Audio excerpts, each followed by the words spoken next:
All right, Jordan here again, Dad Smart Pro with another video. Today we're going to talk about how to flush your hot water heater. So I'm going to first start by telling you that you need to first make sure that if you have any circulating pumps, turn those off. Next, you're going to want to turn off the supply to your hot water heater. Mine is right here.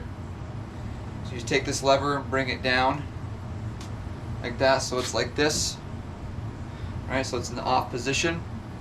That'll turn off the water going to your hot water heater. Next, you're going to want to turn off the gas to your hot water heater. You can either just turn the gas valve off, also turn your knob to pilot. So I'm going to show you that right here. So down here, you'll see that we have our adjustment here. We can turn this down to pilot, right? So that's safe. You can also choose to turn off your gas supply, which I usually like to do. Just turn that sideways like that. So my gas is off and I'm set to pilot. Okay? And this is actually where we'll show you how to drain the hot water heater. But before we do that, let's first show you. This is where you turn it off. This is your inlet right here. So you shut that off. Now to drain these hot water heaters, what we have to make sure to do is make sure to allow air into the tank so that you can get the water out. So it's kind of like a straw effect. If you hold your finger over a straw, the water won't flow, but if you let go, the water will flow. So if you see right here, you have this little release valve. So what you can do is just, you can lift that up, right? And you'll hear that. You'll see some water leakage down here, which is totally fine. But what you'll do is you'll relieve the pressure off of this to get the air flowing. So we're gonna first, before we relieve the pressure off it, we're just gonna hook up a hose to your water line there and run it to a drain. And what I like to do is when I'm flushing my hot water heater, come show you over here. What I like to do is I like to take a sock, other end of a sock, just cut an old sock off or whatever, and I like to take the end of this, and I'll usually zip tie it in here so it doesn't wander everywhere, but I'll put a sock on the end of this just so that I can see how much sediment I'm getting out of this hot water heater.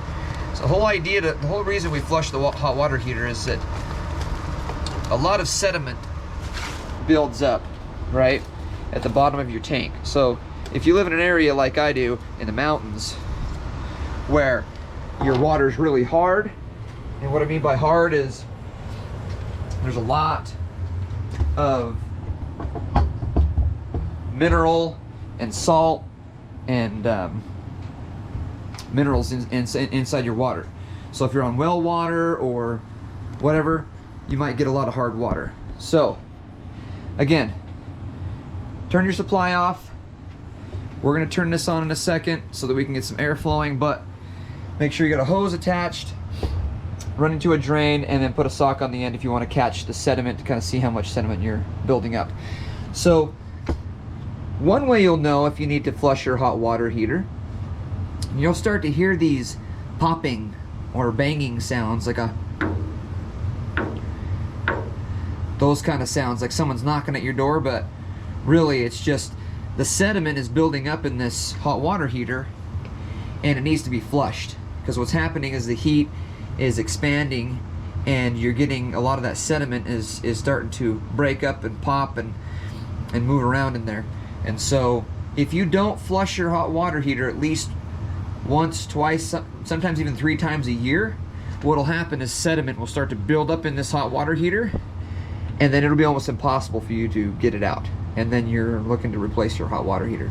So doing this to your hot water heater is very crucial, very important. Make sure you do it often.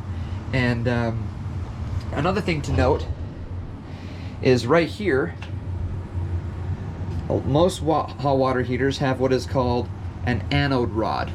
It's a rod that's a magnesium rod that goes down inside here, and it helps cut down on a lot of the sediment buildup, and it attracts a lot of the mineral to it so that it doesn't build up around your tank. And that actually needs to be replaced once a year. So I'll do another video on that so you can see that. But what we're going to do now, again, we shut off our gas, we turned it to pilot.